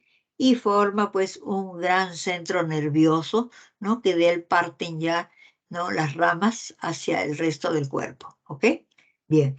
En el caso de los equinodermos, ¿no? Vamos a ver un anillo nervioso acá en la parte central, del cual se van a desprender los cordones hacia cada uno de los brazos, ¿no? Los cordones radiales o nervios radiales, ¿no? Por eso le llamamos un sistema nervioso de tipo radial, ¿ok? Bien, ya cuando vemos ya una mayor complejidad, nos vamos a referir a un sistema nervioso dorsal o encefálico, ¿no? Este sistema nervioso es complejo y, como su nombre lo dice, ¿no? Va a estar representado por la presencia de un encéfalo. ¿El encéfalo qué comprende? El encéfalo comprende, ¿no? El cerebro, el cerebelo, el bulbo raquídeo, ¿cierto? También comprende la protuberancia anular, ¿no? Acuérdense que todo este encéfalo está protegido por una cavidad ósea llamada cráneo, ¿de acuerdo? ¿Sí? Además, además de tener este encéfalo, ¿no? ¿Sí? También va a presentar un órgano alargado llamado médula espinal, la cual se encuentra protegida, ¿no? Por el conducto raquídeo. El conducto raquídeo es un conducto formado por la secuencia de vértebras, ¿cierto? Entonces también ahí, mire, el tejido óseo cumple la función de proteger, ¿no? ¿Sí? Seguramente que ustedes en alguna oportunidad, ¿no? Han podido comer o tener en su plato cerca el pescuezo, un pedacito de pescuezo de pollo, ¿cierto? Y se ve que del pescuezo de pollo le sale como si fuera un cordoncito blanco, ¿cierto? De en medio. Bueno, esa es la médula espinal. Nosotros también en nuestra columna, Así, en medio tenemos nuestra médula espinal, ¿no? Y el conducto raquídeo y las vértebras, ¿no? Cumpliendo con su función, ¿de qué? De proteger este órgano blando. ¿De acuerdo? Bien. Ahora, a este encéfalo y a todos los órganos, ¿no? Y a la médula espinal, ¿no? ¿Sí? Ingresan y salen nervios llamados pares craneales, ¿no? De acá. O también de acá de la columna vertebral o raquis salen los nervios raquídeos, llamados también nervios espinales. ¿De acuerdo? Como vamos a ver.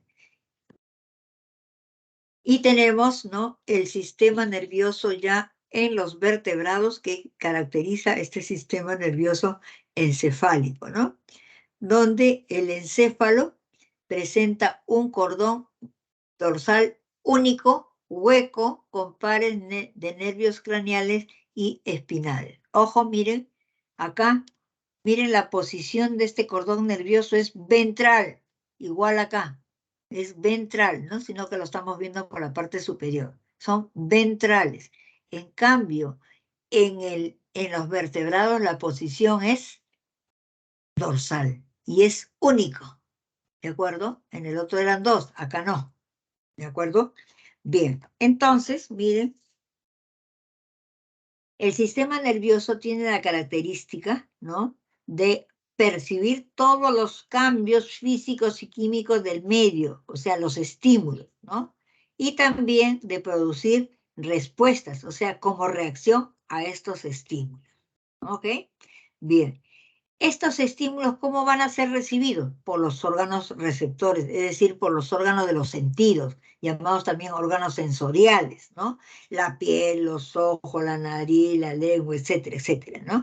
¿Sí? Bien.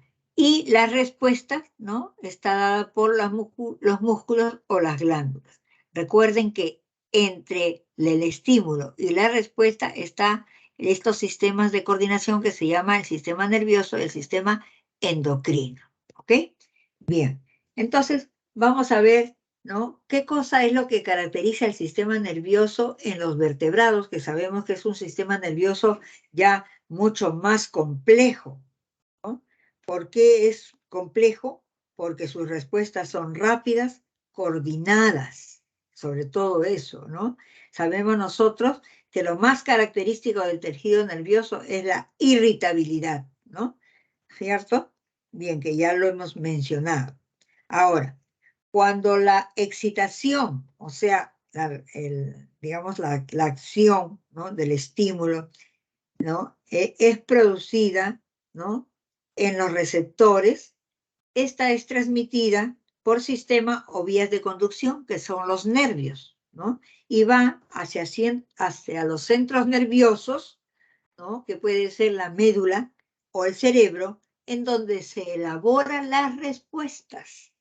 ¿Sí? Porque recuerden, el estímulo, por ejemplo, no queda solamente en la piel, no, va hacia un órgano transformador para que pueda dar las respuestas, ¿de acuerdo? ¿Sí? Esta respuesta también es conducida por otras vías, ¿no? Y lo que hace que se materialice, ¿no? En un órgano efector, que generalmente es un músculo o una glándula, ¿no?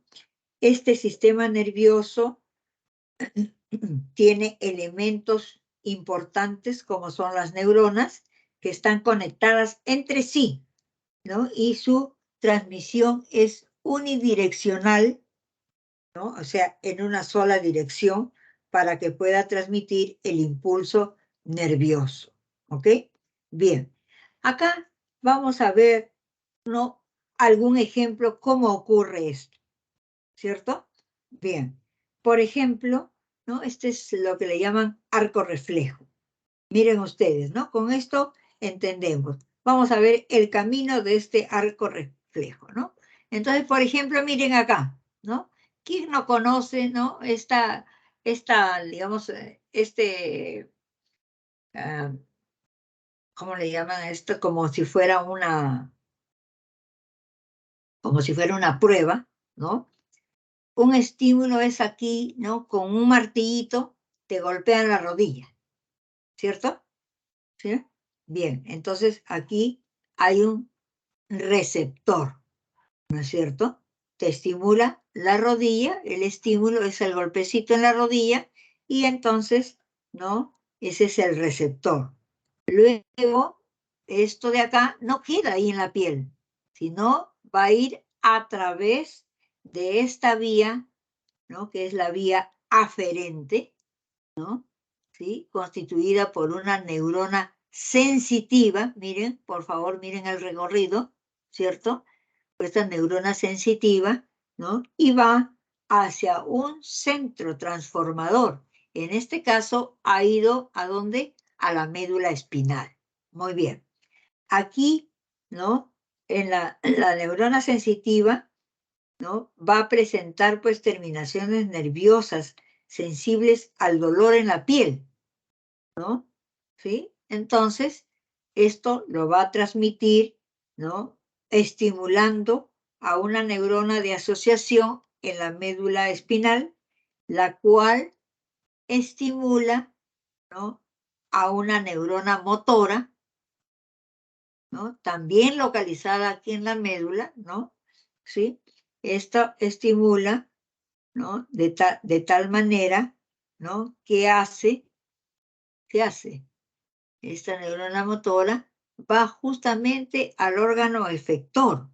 Y ese órgano efector que va a ocasionar que, ¿no? Como se realiza este estímulo, que levante la pierna.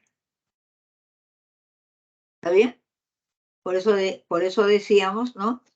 Sí, que cuando va a pasar, ¿no? Este estímulo, el efector, que generalmente es un músculo o es una glándula, ¿no? En este caso es el músculo. Veamos el otro ejemplo. Por ejemplo, estás tú cerca de la cocina y de pronto, ¿no? Hasta nos puede quemar solamente el vapor de agua, ¿no? Bien, entonces acá, ¿no? Tenemos que acá el receptor es la piel, inmediatamente pasa por la neurona, la neurona sensitiva, ¿cierto? Fíjense, ¿no? Va a pasar por la neurona sensitiva, aquí va a llegar ¿a dónde? A la médula, al órgano, ¿no? Al órgano central, ¿cierto? O órgano transformador, ¿sí? Esa neurona sensitiva, ¿no? A través de una interneurona, porque de otra forma, ¿no? Va a estimular a la neurona motora, ¿no? Esta neurona motora, ¿sí? La cual está también localizada en la médula, ¿no? Hace, ¿no? Inmediatamente que el brazo, ¿no? Se retire de donde estaba produciéndole el dolor. ¿Está claro? ¿Sí? Bien. Ahora, ¿por qué la médula? Porque no hay acción del pensamiento. Tú te estás quemando y estás retirando el brazo, ¿cierto? ¿O vas a pensar todavía que vas a retirar el brazo? No, de inmediato. ¿Se da cuenta? Se da cuenta la velocidad que puede ocurrir, ¿no? Entre que tú sientes que algo te hinca, acá en este caso te quema, y tú retiras el brazo. Eso, a eso se debe, ¿no? Esta característica del sistema nervioso, para que conduzca este impulso así y tenga una respuesta, ¿no? Sí, eso tienen que estar, sus neuronas tienen que estar ordenadas, ¿ok? Sí, aquí las neuronas tienen que estar ordenadas, conectadas entre sí a través de un proceso llamado sinapsis, ¿ok? Para que la transmisión sea unidireccional, no puede ser en diferentes direcciones, en una sola para tener una respuesta rápida. ¿Estamos? ¿Sí? Muy bien. Entonces, tiene que estar en sinapsis. Muy bien, pasamos acá. La sinapsis está exclusivamente formada por neuronas dispuestas en forma ordenada, ¿no? Acá, por supuesto, ¿no? ¿sí? Tiene que estar en forma ordenada. Entre cada par de neuronas, ¿no? Acá tenemos una neurona, acá hay otra neurona, ¿no? Par de neuronas, ¿no? ¿Sí? Vamos a ver, también puede ser entre una neurona y una célula efectora, o entre un receptor sensorial y una neurona, ¿no? ¿Qué cosa va a haber? Este delicado contacto no es unión, tiene que haber un delicado contacto al que se le llama sinapsis. ¿De acuerdo? Esta sinapsis va a permitir el que pase el impulso nervioso de neurona en neurona, ¿no? Y que pase en una sola dirección. Acá, como ven ustedes, no hay continuidad, pero sí están muy juntitos. ¿Qué quiere decir? Que están contiguas una a la otra, ¿no? ¿Y qué cosa es cómo se forman, por decirlo así, ¿no? Se forma el telodendron de una, ¿no? El telodendron de una que va a formar la membrana presináptica, ¿no? Y el cuerpo de la otra neurona, que va a formar lo que se llama la membrana postsináptica. Entre ellas, por eso le decía, no es continuidad, ¿no? Entre ellas hay un espacio, miren, tan pequeño de 200 angstrom, pero existe el espacio, ¿ok? Y se llama el espacio intersináptico. También le saben llamar hendidura sináptica, ¿de acuerdo? Bien, entonces miren, el impulso pasa por toda la neurona y ustedes saben que cuando hay mielina el impulso pasa mucho más rápido, ¿no?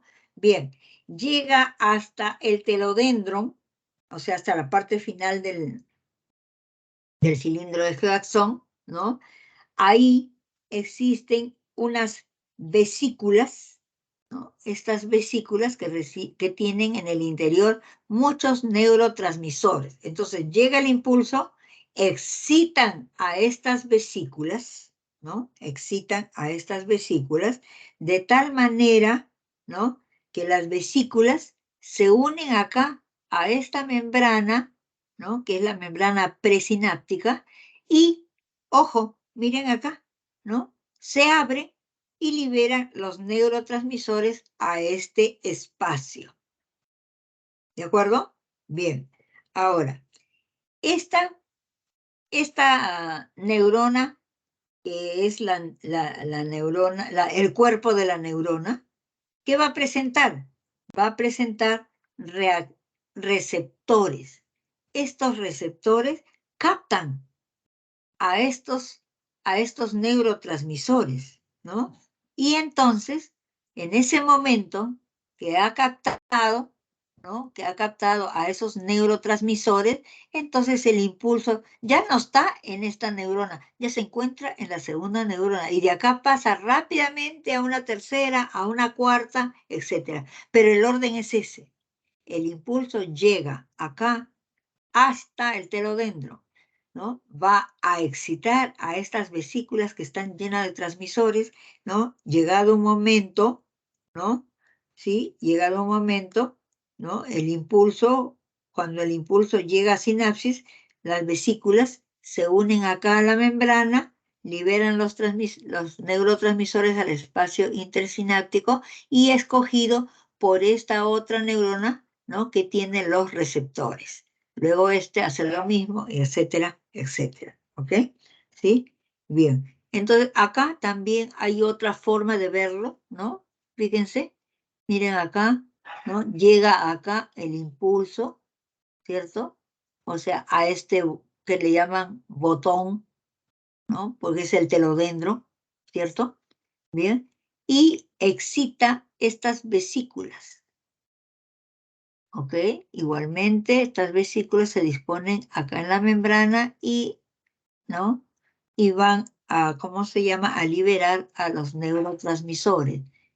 Acá al espacio, miren, a este espacio, siendo captado por los receptores, ¿no? por los receptores de estos neurotransmisores y ya pasando a la otra membrana. Entonces el impulso nervioso ya se encuentra, ¿no?, en otro, ¿ok? Recuerden que hay canales iónicos activados por ligandos acá, ¿no?, para que se realice eso. Bien. Entonces, miren ustedes, ¿no? No olvidar, ¿no?, que ¿cómo se llama? Esta parte de acá viene a ser el telodendro, ¿no?, que tiene estas esferas redondeadas, ¿no?, llamadas vesículas sinápticas, que contiene al neurotransmisor, ¿ok? Bien, y en la otra tiene los receptores para estos neurotransmisores, ¿ok? Bien, entonces, el impulso nervioso representado acá, ¿no?, ¿sí?, ¿Qué detecta? Detecta la excitabilidad de la célula nerviosa, ¿no? ¿Sí? Porque se va a trasladar como si fuera una onda, ¿ok? Porque el impulso nervioso es bastante complejo, ¿no? Se va a mover siempre a una velocidad constante y su intensidad es igual en todo su recorrido. Ahora, el impulso nervioso tiene una base iónica, ¿no? Porque está basada en iones sodio y potasio, que genera una variación de potencial. Por otro lado, ¿no?, también la fibra nerviosa, ¿no?, tiene una base eléctrica, ¿no? ¿Por qué? Porque miren, cuando la membrana está en reposo, ¿no?, cuando la membrana de la fibra nerviosa está en reposo, el exterior tiene una carga positiva y el interior tiene una carga negativa, ¿no? Es decir, la fibra está polarizada. Cuando pasa, ¿no?, el impulso nervioso, estas dos cargas se neutralizan una con otra. Entonces se produce un periodo refractario, ¿no?, que es de 0,001, ¿no?, milésimas de segundo, durante el cual esta fibra despolarizada no puede transmitir ningún impulso, ¿no? Entonces, miren, fíjense qué cosa es lo que ha pasado. Hemos dicho que pasa como una onda, ¿no? Entonces pasa la onda por acá, ¿no?, despolariza, ¿no? Aquí era positivo, se vuelve negativo, y aquí era negativo, se vuelve positivo, pero solamente por donde pasa, ¿no? Ahora hay una cosa importante, ¿no?, que ocurren también, ¿no?, una serie ¿cómo se llama?, de cambios, ¿no?, de cambios químicos, ¿no?, que va a ocurrir, ¿cierto? ¿Por qué? Recordemos que los iones sodio, bueno, no lo he puesto acá, el ion sodio, ¿no?, se encuentra aquí afuera, ¿no?, acá, ¿no? El ion sodio está acá afuera y el ion potasio está adentro, ¿no? Entonces, cuando pasa también esta onda de oxidación, genera una variación del potencial de acción, ¿ok? Y al generar esto, ¿no?, se despolariza, como dijimos, y entonces, ¿qué va a causar? Va a causar que esta membrana se vuelva permeable, ¿no?, que el sodio ingrese y que el potasio salga, ¿de acuerdo? ¿Sí? Entonces, estos cambios químicos se producen durante este tiempo, ¿no? Y ya restablecen la polarización también, ¿no? ¿Sí? Bien, en las fibras que tienen mielina, estos cambios son responsables de la conducción y se realiza principalmente, ¿no?, a través de los nodos de Ranvier. Por eso se le llama conducción saltatoria, ¿no? O también le llaman una conducción de brincar. Ahora, miren ustedes, conforme va avanzando, se restablece, ¿no? Se restablece, se repolariza, ¿no? Y vuelve a restablecerse su carga. Pero por donde pasa, ¿no?, ahí se va a despolarizar, ¿no? Entonces, el impulso va a ser conducido a lo largo de todo el axón pasando a manera de una onda de excitación. Recordemos que las fibras que tienen mielina son las que tienen una mayor velocidad para llevar el impulso nervioso. Estos se transmiten, por ejemplo, en la langosta de 6 a 12 metros por segundo, en una rana de 28 a 30 metros por segundo y en los mamíferos alcanza hasta 120 metros por segundo. ¿Ok? Entonces, fíjense cómo se realiza, ¿no? Aquí hay una fase, ¿no? Sucesivas de la conducción de la corriente nerviosa, se le llama eso, ¿no? Con esa onda de despolarización de la membrana, junto con el potencial de acción propagada a todo lo largo del axón. ¿Ok? Bien. Veamos ahora ya específicamente al sistema nervioso humano. Este sistema nervioso humano, ¿no? Que está conformado por el sistema nervioso central y por el sistema nervioso, ¿no? Periférico. El nervioso central está formado por todo el encéfalo y la médula espinal, ¿no? Tenemos el cerebro, ¿no? Que es el órgano más voluminoso, más complejo, ¿no? Que tiene una serie de cisuras, ¿no? Tiene una cisura interhemisférica que divide al cerebro en ¿cómo se llama? En hemisferio cerebral izquierdo y cerebral derecho, ¿no? Además tienen otras cisuras, la de Silvio, de Rolando, que divide a todo este cerebro en lóbulos, ¿no? Lóbulo frontal, lóbulo parietal, lóbulo occipital y lóbulo temporal, ¿ok? Bien, ahora miren, ¿no? Cada uno de estos órganos, tanto el cerebro como el cerebelo, presenta, ¿no? En la parte externa presenta una sustancia gris y en la parte media sustancia blanca, ¿no? ¿Sí? Bien. En el cerebro, la sustancia gris se encuentra aquí en la corteza, ¿no? Y está formada por 6 capas con 86.000 millones de neuronas, ¿no? Porque las funciones que realiza son enormes, ¿de acuerdo? De acuerdo a cada lóbulo, ¿no? ¿Sí? Por ejemplo, aquí está en el lóbulo frontal el movimiento de la escritura, del lenguaje. Acá en la zona parietal está el área psicosensitiva, ¿no? También de la palabra escrita, ¿no? Aquí en el lóbulo occipital, ya sabemos el área visual. Acá en el lóbulo temporal, ¿no? Aquí esta parte, está el centro de la comprensión de la palabra hablada. ¿Ok? Bien. También tenemos todos los fenómenos de la conciencia, inteligencia, memoria, discernimiento, ¿no? Está en este cerebro. Todo es, ¿no? Y todo lo que es dispuesto por la voluntad. ¿Ok? Bien. El hipotálamo, hemos dicho que tiene funciones neuroendocrinas, ¿no? Estados emocionales, impulso sexual, apetito, sed, etcétera, ¿no? Y también controla las funciones de ingestión de sólidos, líquidos y temperatura corporal y presión sanguínea. El tálamo, ¿no? Lleva información que proviene de las vías sensitivas, auditiva y visual. Este controla el filtro de la información sensitiva y solamente deja pasar a aquellos que tienen importancia. El cerebelo, miren, ubicado acá en esta zona, ¿no? La sustancia gris también está en la corteza, ¿no?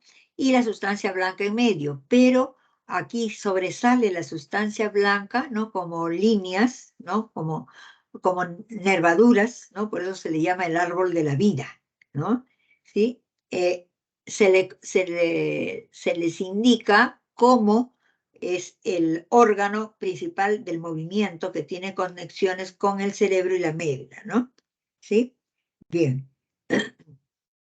Sus funciones importantes es que refuerza las contracciones musculares, interviene en el mantenimiento del equilibrio, no solamente cuando uno está de pie, sino también sentado, y es el órgano de la coordinación de movimientos, ¿no?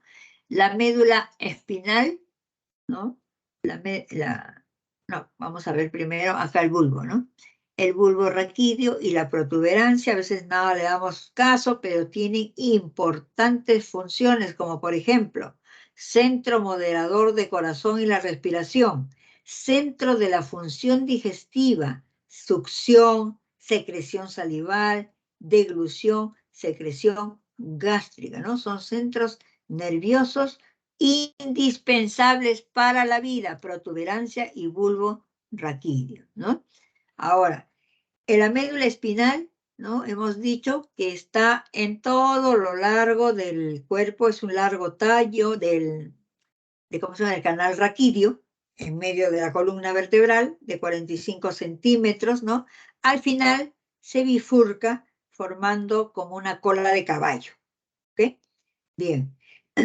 Tiene como funciones la sustancia blanca, función conductora, y la sustancia gris, el centro del movimiento reflejos.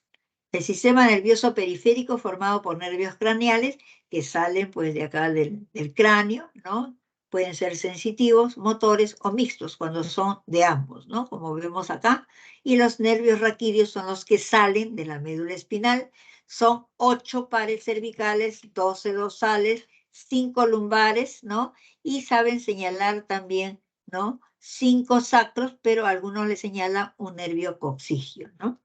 También existe el sistema nervioso, ¿no? Simpático y parasimpático.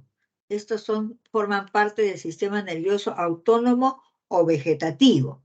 Hay uno que es el simpático, es de tórax lumbar, ¿no? Del tórax y hacia la parte baja. Y la porción cráneo-sacra del parasimpático. Ojo, ambos tienen funciones antagónicas, ¿no? Porque si uno contrae la pupila, el otro dilata la pupila, ¿no? Si este estimula la actividad digestiva, este inhibe, ¿no? Si este contrae la vejiga, este relaja, ¿no? Para que una víscera funcione, tiene que actuar continua y en conjunto estos sistemas, ¿ok? Ahora, ¿a qué son las meninges? Son membranas que van a cubrir todo el sistema nervioso central, ¿no? Tenemos la dura madre, ¿no? Por tejido conectivo denso que rodea el encéfalo, ¿no? Está en contacto con el periósteo. La aracnoides tiene células planas y emiten una serie de prolongaciones. Tiene un espacio suranoideo donde va a circular el líquido cefalorraquídeo. Y la pía madre, la capa más fina que se adhiere ya estrechamente acá al encéfalo, ¿no? Ahora, miren cuando está normal las meninges, pero cuando hay una alteración, está todo inflamado, ¿no? No deja circular muy bien el líquido cefalorraquídeo y por lo tanto hay muchos problemas de, ¿cómo se llama? De dolores de cabeza, etcétera, ¿no? Bien. Y para mencionar los órganos sensoriales, ¿qué son? Son los órganos encargados, ¿ok? ¿No? De relacionar a todos los organismos con el medio externo, es decir, son los que van a recibir información, son los que van a recibir los estímulos, ¿no? Pueden ser mecanorreceptores, ¿no? Que se activan mediante la presión o cambio de presión, fotorreceptores, con la luz se activan, quimioreceptores con sustancias químicas, termorreceptores se activan por los cambios de temperatura y nociceptores por la presión también, ¿no? Aquí tenemos una relación que me imagino que esto se lo deja, ¿no? Pero para poder entender mejor el sentido del tacto, ¿no? La piel es la que tiene muchos receptores, ¿no? Por ejemplo, ¿no? Hay terminaciones como los corpúsculos de Krauss, ¿no? Que responden al frío, ¿no? Tenemos también el de Meiner, que responden a la presión, ¿no? Tenemos el Pacini, que responde a estímulos también de presión, ¿cierto? Los de Ruffini, que responden a contactos pesados, ¿no? Y fíjense, todos van a estar ubicados en la dermis, una cantidad de receptores, ¿no? En el caso de la audición, ¿no? Vamos a tener, ¿no? el órgano auditivo compuesto de 3 partes, externo, medio e interno. Recuerden que esto está puesto así para que el sonido ingrese por este canal, excite el tímpano o membrana timpánica, luego las trompas, ¿no? Sí, va a ir a la cadena de huesecillos, ¿no? Y acá en el oído interno ya están los canales semicirculares y el caracol, ¿no? Esto va a estimular, ¿no?, las células ciliadas del órgano de Corti chocando contra la membrana tectorial, ¿no? Y va a permitir que descarguen los impulsos nerviosos a través del nervio auditivo y vayan justamente hacia el cerebro donde se interpreta el sonido, ¿no? Y aquí, como vemos, ¿no?, tenemos una serie de cilios que son los que permiten captar, ¿no?, estos estímulos. La vista, ¿no?, sabemos que esta tiene fotorreceptores, ¿no? Y tenemos que implica una serie de secuencias, ¿no? Pero principalmente, ¿no?, tenemos acá la capa esclerótica, la coroides y la retina, que es la más profunda. Esta realmente es donde se realiza el proceso de la visión, ¿no? ¿Por qué? Porque acá está el nervio óptico, ¿no? Es el que va a captar esto, ¿no? Y para poder realizar, ¿no?, la conducción, ¿no?, ¿cómo se llama?, del estímulo y transformarlo en imágenes, ¿ok? Recordemos, ¿no?, que ahí vamos a encontrar, ¿no?, en la retina vamos a ver una serie de fotorreceptores que son los conos, ¿no?, los que sirven, digamos, para la visión fina, ¿ok? Y también están los bastoncillos para ver la visión de noche, ¿no? Ahora tiene una serie de componentes, ¿no?, y pigmentos, ¿no? Ahora, el sentido del olfato está localizado en la mucosa nasal, ¿no? Recordemos que tiene que ser, para que pueda ser recibido, y acá están las terminaciones nerviosas y pueda pasar al nervio olfatorio, tiene que estar, ¿no?, tiene que ser gaseoso, de tal manera que el aire que entra por acá, por los orificios nasales, cruza la cavidad, pasa a la cavidad nasofaringea, ¿no? Y ahí está, digamos, las terminaciones del nervio olfatorio, ¿no?, que recibe estos estímulos, ¿no?, y lo lleva, ¿no?, lo lleva pues para la interpretación, ¿no? Tiene células de soporte. ¿Sí? Disculpe, Sí. ese proceso. Listo, ahorita termino. Bien, y solamente para mirar gracias por avisarme, tenemos el sentido del gusto, que está dado por el órgano de la lengua y que tiene una serie de receptores, ¿no?, para recibir los sabores, digamos, ¿no? Sabemos que hay 4 sabores básicos: dulce, agrio, salado y amargo. El gusto y el olfato siempre trabajan de la mano, ¿no? Ahí tienen, por favor, la clave, ¿no? Porque siempre cuando uno, por ejemplo, tiene gripe, ¿no?, no sentimos el sabor de la comida. ¿Se da cuenta? ¿Sí? Bien, yo con eso damos por terminado, ¿no? Esta parte ya es un poquito más fácil, ¿no? Por eso que ya lo hemos hecho un poquito más rápido, lo anterior, las explicaciones, para que se entienda cómo se pasa el impulso es diferente, ¿ok? Bien, jóvenes, les agradezco bastante, nos estamos viendo la próxima semana.